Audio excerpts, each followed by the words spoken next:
Hi everyone, my name is Ed DeCosta of eddecosta.com and the Ascend 90-Day Transformation Program. Today is Wednesday, November the 28th, 2012. I got some sad news today which caused me to change the subject of today's video blog. As you might have heard, Zig Ziglar, one of the legends in the personal development, self-help, motivational speaking industry, passed away today in Dallas at the age of 86. So my condolences to Zig's family, and my prayers, of course, are with Zig and those that knew him well.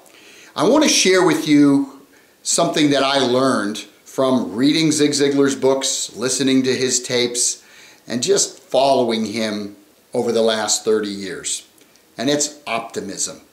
Zig Ziglar was in charge of the Optimist Club.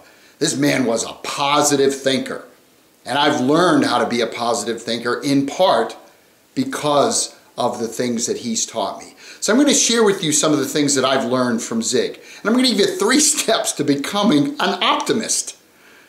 Number 1, visualize success. People who are pessimists, or they'll tell you they're not pessimists, they'll tell you they're realists, they don't visualize success before they enter a particular day or a week or a challenging project or something that is going to require significant effort. They just go into it without setting any intention, and that's a mistake. You want to build your optimism, start with a very positive intention. Look on the bright side, see success. So that's number 1, pretty easy. Number 2 is to act on that intention each and every day with what I've spoken about before, daily affirmations. These are positive statements that you read out loud or state out loud each and every day that literally programs your mind to think positively. This is not anybody else programming your mind, it's you programming your own mind. It's positive statements about how you are going to conduct yourself and how the world will respond to what you do and what outcomes you expect to get.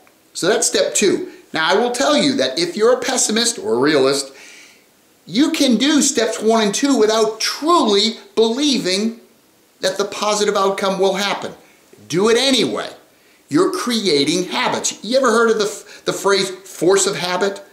Well, that's a reality. You create habits, and then the habits create you. But you've got to create the habit first in order for that force of habit to work on you.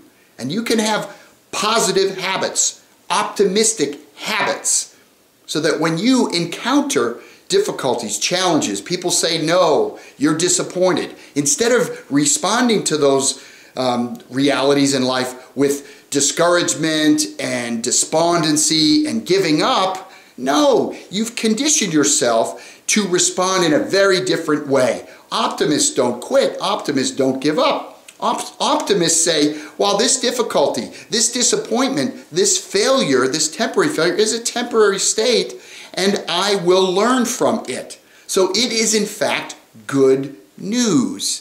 So the 3rd step, you may be wondering, the 3rd step is to analyze yourself, know what thoughts typically come into your mind in your current state when you have a difficulty, and then set a trap for that thought pattern.